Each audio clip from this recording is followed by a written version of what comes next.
कद्र पैमाई का खाका। कद्र पैमाई का खाका वो नंबरात की तकसीम, इस पर हम बात करेंगे कि किस तरीके से कद्र पैमाई होगी और नंबरात की तकसीम किस तरीके से होगी। अभी बहुत से लोगों के जहनों में कंफ्यूजन चल रहा है कि एग्जाम कैसा होगा और दाखिली कद्र पैमाई क्या होगी। तो एक बात मैं यहाँ पर वाजे करते चलूँ कि जो हमको हिदायत दी गई है कि इम्तिहान तहरीरी इम्तिहान होगा, जहाँ पर सेंटर है आपकी स्कूलों का बोर्ड की तरफ से जो सेंटर दिया गया उसी सेंटर पर इम्तिहान तहरीरी इम्तिहान होगा।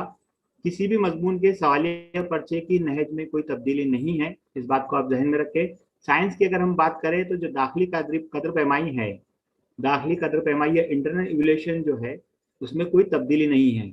बहुत से लोग ये भी सवाल कर रहे हैं कि प्रैक्टिकल में कोई तकलीफ हुई है या रिड्यूस हुए प्रैक्टिकल्स वगैरह, लेकिन ऐसी कोई बात नहीं है। प्रैक्टिकल्स में किसी भी किस्म की तकलीफ नहीं की गई है, रिडक्शन नहीं हुआ है। प्रैक्टिकल इम्तिहान और ज़बानी इम्तिहान जो इंटरनल इवैल्यूएशन या दाखिली कद्र पैमाई का तरीका है वो वैसा ही रहेगा जैसा कि राइज है। आइए हम जो है आगे बढ़ते हैं। आपको पता है कि साइंस जो है दो हिस्सों में, साइंस हिस्सा अव्वल साइंस और टेक्नोलॉजी और हिस्सा दुवम। तहरीरी इम्तिहान 40 नंबरात का रहेगा, दाखिली कद्र पैमाई 10 नंबरात की। इस तरीके से कुल ये 50 नंबरात का साइंस हिस्सा अव्वल। इसी तरीके से हिस्सा दुवम में भी 40 नंबरात का तहरीरी इम्तिहान होगा, 10 नंबरात की दाखिली कद्र पैमाई है और 50 नंबरात का कुल ये साइंस हिस्सा दुवम रहेगा। तो कुल पर अगर बात करें हम तो तहरीरी इम्तिहान हमारा 80 नंबरात का है, साइंस हिस्सा अव्वल और हिस्सा दुवम में 20 नंबरात दाखिली कद्र पैमाई के है और कुल 100 नंबरात का साइंस का ये पर्चा इस तरीके से होगा। सवालिया पर्चे की नहज और जवाब लिखने का तरीका, इस पर हम बात करेंगे। अभी बहुत से तलबा के जहन में ये चल रहा है या साथीसा भी सवाल पूछते हैं, फोन करते हैं कि सर बहुत कम वक्त बचा है, कैसे तैयारी करेंगे और कैसा मुमकिन है। नामुमकिन कोई भी चीज़ नामुमकिन नहीं है, लेकिन अगर मंसूबाबंद तरीके से अगर किसी को किसी भी चीज़ को किसी भी काम को किया जाए तो वो काम पाए तकमील तक इंशाल्लाह ज़रूर पहुँचेगा। तो हम सवालिया पर्चे की नहज पर अगर बात करें हम तो सवालिया पर्चे की नहज बहुत अहमियत रखती है कि किस तरीके से पर्चा आएगा, किस तरीके से जवाब लिखना है। तो साइंस के पर्चे में एक बात मैं खास तौर पर बता दूं कि साइंस का जो पर्चा है, साइंस के पर्चे में बहुत कम लिखना है, लिखने का काम बहुत कम है। कहीं पर आप देखेंगे कि एक लफ्ज दो अल्फाज में जवाब लिखना है और आप आउट ऑफ मार्क्स पूरे स्कोरिंग फुल स्कोरिंग साइंस में कर सकते हैं। बहुत तवील जवाब और बहुत पैराग्राफ लिखना है और मजमून लिखना है, नोट्स लिखना है, ऐसे जवाब वाले सवाल साइंस में तकरीबन बहुत कम है। तो सवाल नंबर 1 में अगर आप देखिए सवाल नंबर 1 का ए, तो सवाल इस तरीके से रहता है इम्तिहान में। पर्चा हल करने से पहले जरूरी है कि जब आपको सवालिया पर्चा इम्तिहान हल में मिलेगा तो सवालिया पर्चा लेकर 10 मिनट पहले बोर्ड की तरफ से सवालिया पर्चा इम्तिहान हल में मिल जाता है। सवालिया पर्चे की आप हिदायत पास से पढ़ना शुरू करें कि क्या हिदायत दी गई है, क्योंकि बहुत से बच्चे हिदायत नहीं पढ़ते हैं और जवाब लिखने में गलती कर रहे हैं। वो आगे मैं आपको बताऊंगा कि क्या गलती हो रही है, कॉमन आम जो गलतियां बच्चे तलबा कर रहे हैं उस पर मैं बात करूंगा। तो हिदायत पढ़ ले, फिर सवाल इत्मीनान से पढ़ ले, 10 मिनट काफी वक्त है सवाल ये पर्चे पढ़ने के लिए, और उसके बाद फिर इत्मीनान से जवाब लिखना शुरू करें। सवाल नंबर 1 की अगर हम बात करें तो जहां पर 5 सवाल पूछे जाते हैं जिसे हम कसीर मुतबादिल वाले सवाल रहते हैं। 5 सवाल रहेंगे, हर एक के 4-4 मुतबादिल रहेगी और ये सवालात किताब में से ही रहेगी। अभी फिर जो रिड्यूस सिलेबस फाइनल हो चुका है उसमें बॉक्सेस में चौकोन में दी हुई मालूमात, साइंसदानों की मालूमात, उस पर सवालात नहीं है, वो छोड़कर ही सवालिया पर्चा इस साल के लिए सिर्फ रहेगा। तो ये सवालात जो है मारूजी सवालात टाइप के हैं, कसीर मुतबादिल वाले सवालात जो दरसी किताब पर मबनी सवालात है। 5 सवालात आएंगे, हर एक के लिए 4-4 मुतबादिल है और सही मुतबादिल का इंतखाब कर कर लिखना है। सवालिया पर्चे मैंने जैसे कहा कि आप हिदायत देखिए तो हिदायत में क्लियर लिखा हुआ है कि जो सवाल नंबर 1 का ए हल करे तो सही मुतबादिल का नंबर भी लिखना है और जवाब भी लिखना है। बच्चे यहाँ पर यह तलबा ये गलती कर रहे हैं बहुत से कि वो एक तो नंबर लिख दे रहे हैं या फिर सिर्फ जवाब लिख दे रहे हैं। नंबर के साथ जवाब लिखना है, अगर ऐसा जवाब नहीं लिख रहे तो काबिल कबूल नहीं रहता है। सवालिया पर्चे में जो है क्लियर हिदायत दी हुई है, वाज़ेह हिदायत दी हुई है, उसको आप ध्यान में रखते हुए यहाँ पर आपको जवाब इस तरीके से लिखना है। अब इस सवाल की तैयारी के लिए बहुत ज़रूरी है कि किताब हम बहुत बारीकी से, बारीक बीनी से किताब का मुताला करें, तो हम इस सवालात को, या तलबा जो है आसानी से इस सवालात को हल कर सकते हैं। तो इस तरीके से सवाल नंबर 1 का ए, ये 5 मार्क्स के सवालात रहेंगे। जवाब लिखने का तरीका भी मैंने आपको बता दिया। आइए आगे बढ़ते, सवाल नंबर 1 का बी, जिल के सवालात हल कीजिए, जहां पर 1 नंबर वाले 5 मारूदी सवालात होंगे। मारूदी सवालात जिसका जवाब, जिसे हम अंग्रेजी में ऑब्जेक्टिव टाइप के कहते हैं, जिसका जवाब बहुत छोटा होता है, एक लफ्ज, चंद अल्फाज या एक जुमला, इससे ज्यादा नहीं रहता है। इसमें अगर आप मार्च 2020 का और नवंबर 2020 का सवालिया पर्चा अगर साइंस अव्वल का देखें, तो इसमें खाली जगह छोड़कर बाकी तमाम किस्म के सवाल, जिसमें नाम लिखिए, इकाई लिखिए, जाब्ता लिखिए, सही गलत पहचानिए, जोड़ियां लगाइए, इस तरीके के सवाल पूछे जाते हैं। यहाँ पर इस सवाल में कोई शक्ल देखकर, शक्ल का नाम, जैसे साइंस दुआ में खास तौर पर कोई एक शक्ल आ जाएगी और वो पूछे जाएगी कि भाई इसमें कौन सी खुसूसियात है या शक्ल किसकी है। इस टाइप के पांच सवाल पूछे जाएंगे सवाल नंबर 1 के बी में। ये भी 5 सवाल रहेंगे, 5 के 5 हल करना है, उसके लिए 5 नंबर हैं। आप इस सवाल के लिए एक बात जहन में रखें कि खाली जगह के सवाल इस सवाल में पूछे नहीं जाएंगे, क्योंकि ऊपर जो एमसीक्यू के सवाल है, मल्टीपल चॉइस क्वेश्चन है, वो तकरीबन खाली जगह ही है। बाकी के जो सवाल की किस्में है, वो भी आपको मैं बता चुका हूँ, तो वो आप देख सकते हैं। आइए आगे बढ़ते हैं। साइंस सवाल नंबर 2A, साइंसी वजूहात लिखिए, कोई 2, 3 साइंसी वजूहात पूछी जाएगी। कुल नंबर 4 रहेंगे और मुतबादिल के साथ 6 नंबर। साइंसी वजूहात भी पिछले 25 सालों में, 20 साल से तकरीबन जो हम पेपर पर्चे जांच रहे हैं, जो भी काम कर रहे हैं मॉडरेटर वगैरह का, तो उसमें एक बात, बहुत से बच्चे जो गलती करते हैं, आम कॉमन मिस्टेक जो रहती है, कि बच्चे साइंसी वजह का सवाल जवाब डायरेक्ट लिखते हैं, पैराग्राफ की शक्ल में जवाब लिख डालते हैं। कई बच्चे, सभी नहीं लिखते हैं, लेकिन कई बच्चे ऐसी गलती करते हैं। तो वजूहात लिखने के लिए आपको जरूरी है कि आप निकात की शक्ल में, पॉइंट की शक्ल में जवाब लिखें। मुमतहिन के लिए, एग्जामिनर के लिए भी आसानी रहती है पर्चा जांचने के लिए, और आपका जवाब वाज़ेह तौर पर नजर आ जाता है कि आपने क्या, किस तरीके से आपका जवाब लिखे। तो साइंसी वजूहात 3 आएगी, 2 के आपको जवाब लिखना है। यहाँ पर आपको कोशिश करना है, कोशिश नहीं करना बल्कि ऐसा ही लिखना है कि आप वजूहात पॉइंट की शक्ल में लिखे।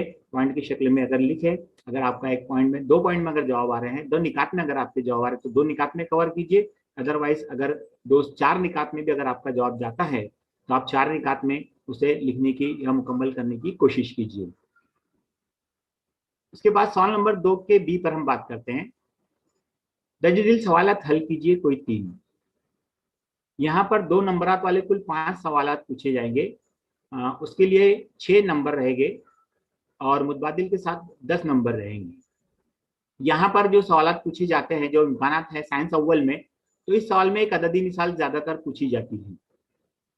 अगर आप फिर दोनों पर्चे का मुआवजा करें, अगर देखें, तो अददी मिसालें जितनी भी तकरीबन अभी पूछी हुई है 2 नंबर में या 3 नंबर वाले सवाल में, तो अगर आप देखें तो किताब की हल करदा, दरसी किताब की हल करदा मिसालों से सवाल पूछे गए हैं। तो कोशिश करें कि हल करदा मिसालों को हम नज़रअंदाज ना करें। किताब की जो हल करदा मिसालें हैं उसकी अच्छी मश्क करें, ज़ाब्तों को याद करें, और उसके साथ ही मश्की सवालात में जो अददी मिसालें दी गई है, उनको भी हम हल करने की, हल कराने की या बच्चों से हल करके लेने की कोशिश करें। वो भी उनको बताएं कि इसमें से भी सवाल आ सकता है। उसके बाद इस यहाँ पर जुदुल मुकम्मल कीजिए या फिर वेब खाता बनाइए, इस तरीके के छोटे छोटे सवाल आ सकते हैं, जिसके जवाब दो, तारीफें आ सकती है, कवानीन आ सकते हैं। अलग अलग टाइप के सवाल जो 2 नंबर के हैं, वो टाइप के सवाल यहाँ पर सवाल नंबर 2 के बी में आ सकते हैं। फर्क आ सकता है, फर्क लिखते वक्त भी इम्तियाजी फर्क लिखना चाहिए। कॉलम इधर उधर हो गए या पॉइंट्स आगे पीछे हो गए तो इम्तियाजी फर्क नहीं होता है। कॉलम बनाकर इम्तियाजी फर्क लिखा जाए, या फिर जुदुल मुकम्मल करने का सवाल है तो उसको ध्यान में रखते हुए उस तरीके से जवाब दिया जाए। चलिए आगे बढ़ते हैं, सवाल नंबर 3 की तरफ हम बढ़ते हैं। अगर हम मास के नंबरात की तकसीम के हिसाब से देखें, मास के वेटेज के हिसाब से देखें, तो सवाल नंबर 3 ये सबसे बड़ा सवाल है, जिसमें 15 नंबर आते हैं।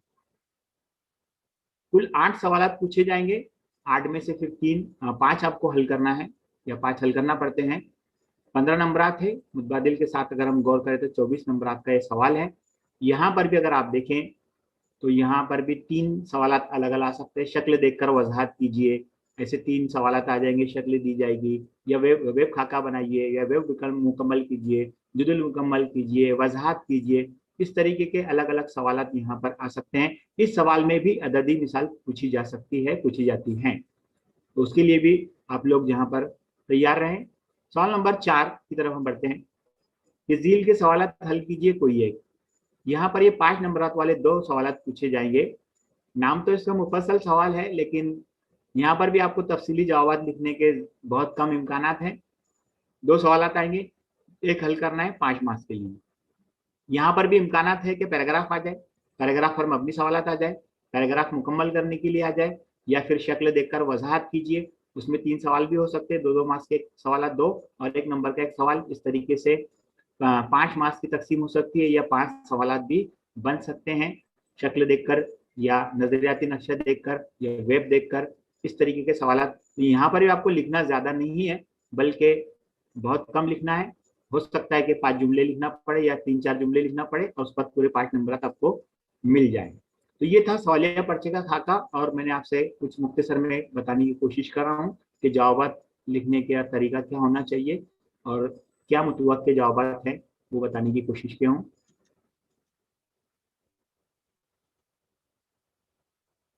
अगर साइंस और टेक्नोलॉजी की हम सवालिया पर्चे की अगर बात करें, तो जो सवालात हैं, तो सवालात के मुताबिक नंबरात की तकसीम अगर हम देखें, तो पहला है सवाल की किस्म में मारूजी, जिसे हम ऑब्जेक्टिव कहते हैं, मराठी में वस्तुनिष्ठ प्रश्न कहते हैं।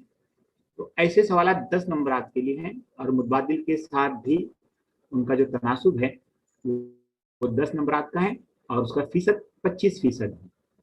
दूसरी सवालात की किस्म है मुख्तसर तरीन, उसके भी 10 नंबरात की सवालात है, लेकिन मां मुतबादिल के साथ अल्टरनेटिव के साथ 16 नंबरात हैं, 25% ऐसे सवालात है। मुख्तसर सवालात 15 नंबरात के लिए हैं, मां मुतबादिल अल्टरनेटिव के साथ ऑप्शन के साथ 24 नंबरात के ये सवालात हैं, और उसका फीसद देखें आप तो 37.5% ये सवालात हैं। और मुफस्सल की यहाँ पर बात है, लेकिन मुफस्सल मैंने जैसे कहा कि आपको वो तफसीली जवाब तो नहीं लिखना है, और खास तौर पे सवाल नंबर 4 जो सवाल है ये इसी पर रहेगा 5 नंबरात के लिए, और ऑप्शन के साथ 10 नंबरात और 12.5 उसका फीसद है। तो अगर हम देखें तो कुल पर्चा जो है एक्चुअल 40 नंबरात का है, हल करना है, और मुतबादिल के साथ ऑप्शन के साथ पर्चा रहता है 60 नंबरात का। तो इस तरीके से सवालात के मुताबिक नंबरात की तकसीम रहेगी। मकासद के लिहाज से नंबरात की तकसीम, आपको मालूम है कि ये 4 मकासद पर जो है क्वेश्चन पेपर या फ्रेम किया जाता है या सवालिया पर्चा बनाया जाता है। नॉलेज चेक किया जाता है बच्चों का, अंडरस्टैंडिंग चेक की जाती है, एप्लीकेशन और स्किल, जिसे हम इल्म, फहम, इदराक और महारत कहते हैं।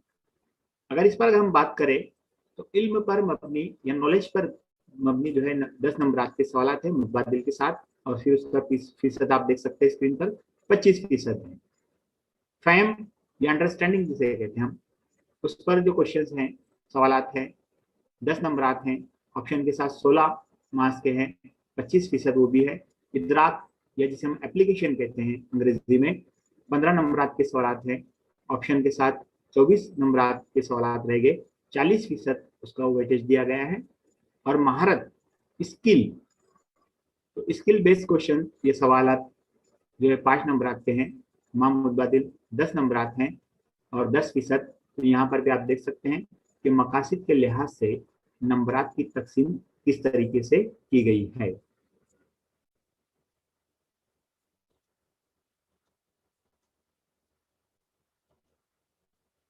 फिर तहरीर इम्तिहान में मुश्किल सतह के मुताबिक नंबरात की तकसीम। सवालिया पर्चा जब सेट होता है या बनाया जाता है तो वहां पर हर किस्म के तालिब इल्म को जहन में रखा जाता है, बिलो एवरेज, अबो एवरेज और एवरेज।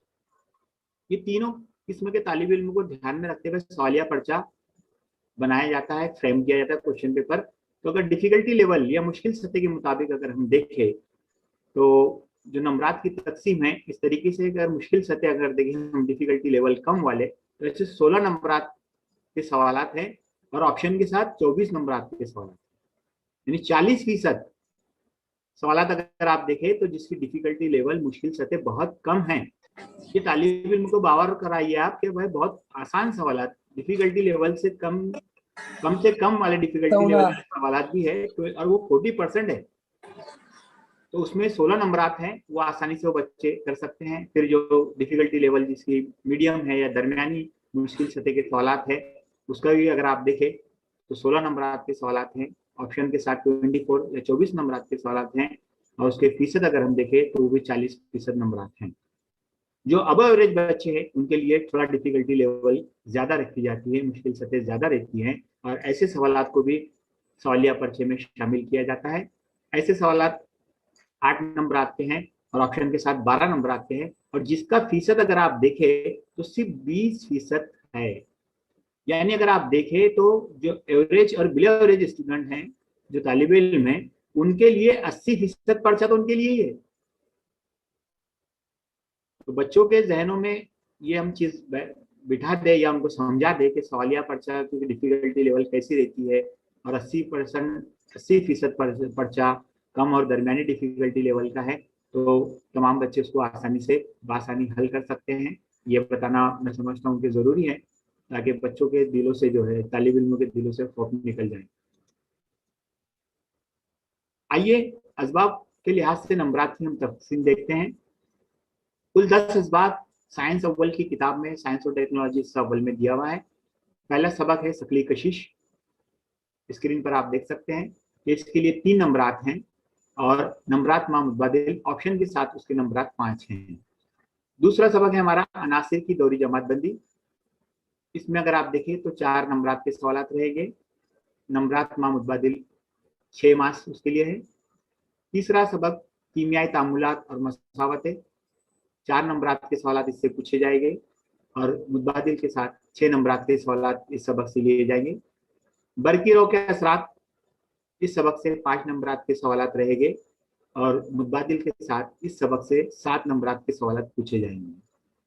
अगला सबक है हरारत, हरारत से 3 नंबरात के सवालात पूछे जाएंगे, और ऑप्शन के साथ अगर देखें तो 5 नंबरात के सवालात रहेंगे। छठा सबक है इनराफ नूर, इस सबक से 5 नंबरात के सवालात पूछने के इम्कानात हैं, मुतवक्के हैं, और ऑप्शन के साथ मुतबादिल के साथ 7 नंबरात के सवालात यहाँ से लिए जाएंगे। सातवां सबक है अदसे और उनका इस्तेमाल, इस सबक से 4 नंबरात के सवालात और ऑप्शन के साथ 6 नंबरात के सवालात यहाँ से पूछे जा सकते हैं। आठवां सबक है फिल्जियात, इस सबक से 4 नंबरात के सवालात पूछे जाएंगे, और ऑप्शन के साथ 6 नंबरात के सवालात पूछे जा सकते हैं।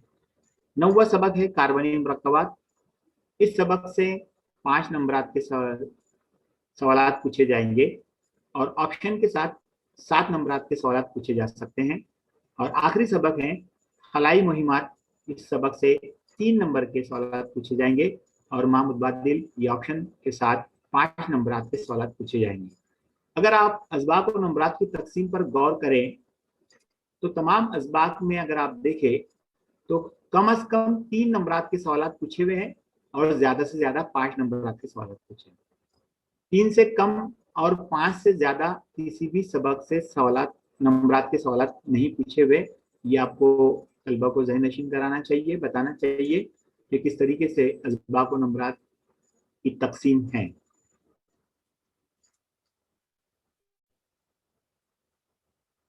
आइए अब आगे बढ़ते हैं दाखिली कदर पैमाई या इंटरनल इवैल्यूएशन के लिए। जैसे कि मैंने शुरू में कहा हूं कि प्रैक्टिकल इम्तिहान या दाखिली कदर पैमाई में कोई किसी किस्म की तब्दीली नहीं है। जो राइज तरीका है, पिछले साल जिस तरीके से हमने किए हैं उसी तरीके से, उसी नहज पर इस साल भी दाखिली कदर पैमाई होगी। प्रैक्टिकल इम्तिहान के लिए अगर हम बात करें तो आपको पता है कि हिस्सा अव्वल से जो है कुल 6 नंबरात का एक प्रैक्टिकल इम्तिहान या तजुर्बा कराना है इम्तिहान में, और हिस्सा दुआम से भी कुल 6 नंबरात के 6 नंबरात का एक प्रैक्टिकल या एक तजुर्बा रहेगा। जर्नल की बात करें साइंस जर्नल के लिए तो साइंस जर्नल हिस्सा अव्वल के लिए 2 नंबर जर्नल के लिए रहेंगे, ये प्रैक्टिकल बुक जिसे भी कहते हैं, ये साइंस जर्नल जिसे कहते हैं। इसी तरीके से हिस्सा दुअम के लिए भी 2 नंबर हैं। और फिर प्रोजेक्ट हैं, हर हिस्से के लिए एक प्रोजेक्ट करना जरूरी है। प्रोजेक्ट के ताल्लुक से कल जो हमको हिदायत दी गई उसके मुताबिक प्रोजेक्ट ऐसा बनाया जाए कि जो निसाब से रिलेटेड हो, जो उनको तहरीरी इम्तिहान में तैयारी के लिए भी फायदेमंद हो।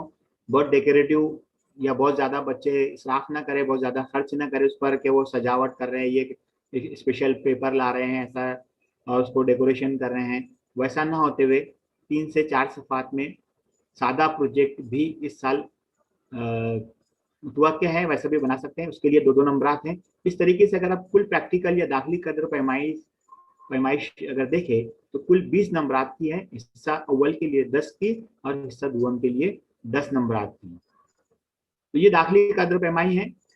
प्रैक्टिकल अपनी लेवल पर साइंस जर्नल पर भी कल हमने बात किए थे। तो साइंस जर्नल आप चाहें बोर्ड का इस्तेमाल कर सकते हैं, आप चाहे दूसरा अदर सोर्सेस का भी साइंस जर्नल इस्तेमाल कर सकते हैं। अभी फिलहाल कोई ऐसी बंदिश नहीं है कि यही जर्नल इस्तेमाल करना है।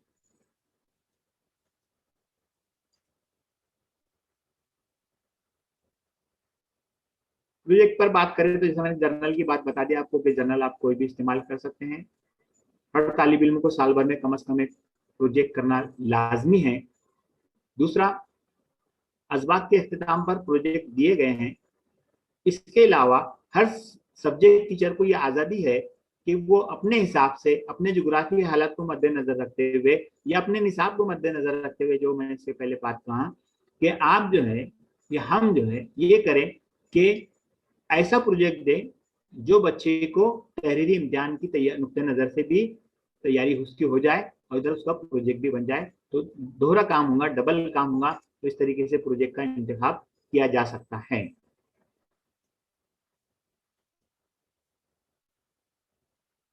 प्रोजेक्ट लिखने का तरीका ये आपको पता है, मुख्तसर में मैं आपको यहाँ पर बता देता हूँ कि पहले सफ़े अव्वल पर प्रोजेक्ट का उन्वान होना चाहिए। फिर प्रोजेक्ट में शामिल तलबा के नाम, जमात व फरीक, स्कूल का नाम, रहनुमा टीचर का नाम वगैरह वगैरह। फिर फहरिस्त होना चाहिए। उसके बाद तमीद, इंट्रोडक्शन आना चाहिए प्रोजेक्ट का।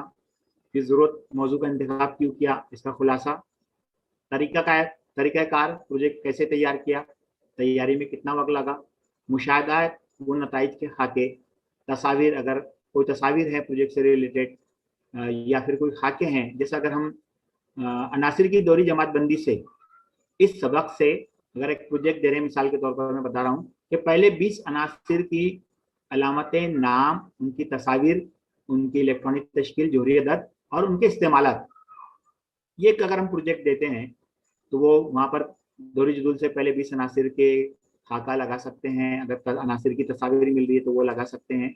इस तरीके से किया जा सकता है। अंदाज़ा या तज्जिया पर मबनी अंदाज़ा लगाएंगे कि क्या हुआ।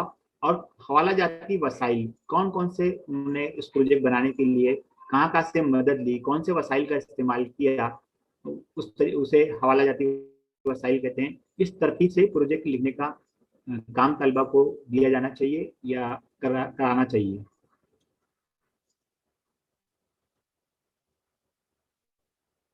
जैसे स्कूल तो शुरू हो चुकी है, तो हम क्या कर सकते हैं उस पर हम बात करते हैं। इम्तिहानी नुक्ते नज़र से असबाब के लिहाज से अहम निकात का 10 दिन में अदा करें। इस पर मुत्तकी सर आगे आपको तफसीली बात करेंगे, मैं उस पर बात नहीं करता हूँ ज़्यादा।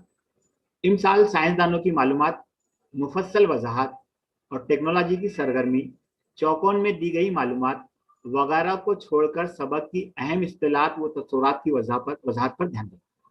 शुरू में भी मैंने कहा कि इस साल के लिए, सिर्फ इस साल के लिए ये रिड्यूस सिलेबस है, ये हज़फ शुदा निसाब है, इस पर सवालात नहीं आएंगे। बाकी जो चीज़ें हैं, अहम इस्तिलाहात और तस्वुरात, उसकी वजाहत करना बहुत ज़रूरी है। फिर हर सबक के लिए वक्त की मनसूबा बंदी कर ले और उसके मुताबिक तदरीस करें। जितना भी हमारे पास वक्त बचा है, हम टाइम हमारे हिसाब से जो जैसे ईयर प्लान करते थे वैसा प्लानिंग कर ले कि इस सबक को मुझे कितना वक्त देना है और कितने दिन मेरे पास है। और कितने दिन में मैं सबक मुकम्मल तौर पर, उसमें भी खास तौर पर अहम निकात कौन से हैं, कौन से निकात को मुझे हाईलाइट करना है, कौन से निकात को मुझे तफसीली उसकी वजाहत करना है, उसका एक अगर मंसूबा हम बना ले तो इंशाल्लाह जितने भी दिन बचे हैं उतने बचे हुए दिनों में हम जो है अच्छे से हमारे तलबा को पूरा सबक या पूरा निसाब जो है मुकम्मल करवा सकते हैं। सबसे अहम चीज़ है कि तलबा को खुद आमोजिश के लिए मुतहरिक करें। बहुत काफ़ी लंबा पीरियड जा चुका है कोविड-19 में, तो उनको जो है सबसे ज़रूरी है कि मोटिवेट किया जाए सेल्फ लर्निंग के लिए, खुद आमोजिश के लिए, और उनसे तमाम चीज़ें जो है करवा कर ली जाए। सरगर्मी नामा और कदर पैमाने का अच्छी तरह समझाएं। जैसे शुरू में हमारा हो गया है कि सरगर्मी नामे का कैसा रहेगा, एक्टिविटी शीट का पैटर्न क्या है, कदर पैमाने का खाका क्या है, ये तलबा को अगर हम बता देते हैं तो उनको तैयारी करने में आसानी होगी। इसी तरीके से छोटे छोटे तजर्बात और सरगर्मियां तलबा को घर पर करने के लिए तैयार करें। किताब में बहुत सी एक्टिविटीज दी हुई है, बहुत से छोटे छोटे तजर्बात दिए हुए हैं, वो हम घर पर करने के लिए तलबा को तैयार कर सकते हैं। जैसे जस्त और सल्फ्यूरिक एसिड का अमल है, मिसाल के तौर पर दी हुई यहाँ पर। चुन खड़ी पर पानी का अमल, चुन खड़ी आसानी से दस्तियाब हो जाती है घर पर, उस पर पानी का क्या अमल होता है वो देखा जा सकता है। मौसिल तार के अतराफ बर्की मैदान, ये सरगर्मी घर पर की जा सकती है। बर्फ बर्फ पर हरारत का असर, ये सरगर्मी कराई जा सकती है घर पर तलबा के जरिए। गर्म पानी का ठंडा होना और मुहद्दी वस्से का तुले मास का मालूम करना, ये चंद चुनिंदा मैंने मेरी तौर पर जो है कुछ एक्टिविटीज या सरगर्मियां यहाँ पर लिया हूँ। ये सरगर्मियां तलबा से हम उनसे घर से कराकर ले सकते हैं, उन्हें तैयार कर सकते हैं। इसी तरह जो सरगर्मियां घर पर की जा सकती है वो तलबा से जरूर कराएं। इसके अलावा भी आपके जहन में जो भी सरगर्मियां हैं कि जो आसानी से घर पर उसके वसाइल दस्तियाब हो जाएंगे या तलबों से कर सकते हैं, वो तमाम आसानी से हम घर पर करा सकते हैं। इसके अलावा ये तो है कि 100 दिन में 10वीं किस तरीके से मुकम्मल किया जाए, अभी ऑनलाइन चल रहा है, यूट्यूब पर भी लिंक रहेगी, उसके जरिए तलबा तक भी हम वो शेयर कर सकते हैं। क्लासरूम में टीचर्स असातिज़ा तलबा को बता सकते हैं। इसके अलावा भी चंद अहम वसाइल है जिसका तारुफ, जिसकी मालूमात तलबा को देना बहुत ज़रूरी है। जैसे स्वाध्याय है, स्वाध्याय में जो स्वाध्याय आ रहे हैं, साइंस का सवाल जवाब आ रहे हैं, वो तलबा से हल करा कर ले। दीक्षा ऐप है, दीक्षा ऐप में बहुत अच्छे वीडियोस उर्दू मीडियम के भी अवेलेबल है। दीक्षा ऐप के जरिए या फिर यूट्यूब, बहुत से चैनल्स यूट्यूब के उर्दू मीडियम वाले भी बहुत से लोग काम कर रहे हैं, उन चैनल की लिंक देकर भी हम जो है तलबा की तैयारी घर से भी करा सकते हैं। बहुत सी जो तस्वुरात हैं, जो बहुत से कंसेप्ट हैं जो समझने के लिए अगर उन वीडियोस को बताया जाए या उन वीडियोस का इस्तेमाल किया जाए या दीक्षा ऐप का इस्तेमाल किया जाए, तो उन दीक्षा ऐप पर जो वीडियोस हैं उसके ज़रिए वो जो तस्वुरात हैं वो तलबा को समझने के लिए बहुत आसानी हो सकती है। मेरे ज़िम्मे जो इतना हिस्सा था मैंने यहाँ तक वो मुकम्मल किया हूँ। अगला जो पार्ट है साइंस और टेक्नोलॉजी हिस्सा अव्वल, असबाब के लिहाज से अहम निकात, तो मैं गुजारिश कर रहा हूँ रईस हाई स्कूल भिवंडी के मेरे साथी असातिज़ा पटेल मुत्तकी सर से कि वो ट्रेनिंग का जो दूसरा हमारा पार्ट है साइंस अव्वल का, असबाब के लिहाज से अहम निकात, वो शुरू करें।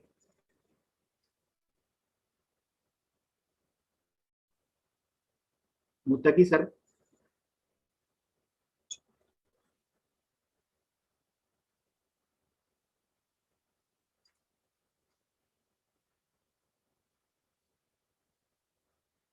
तो जो हिदायत दी गई है उन हिदायत पर तमाम असातिज़ा अगर अमल करते हैं, इस तरीके से हम हमारे तलबा को तैयार करते हैं, तो इंशाल्लाह जो आने वाला इम्तिहान है बोर्ड का मार्च 2021 का, उसमें हमारे तलबा बहुत अच्छा स्कोरिंग कर सकते हैं।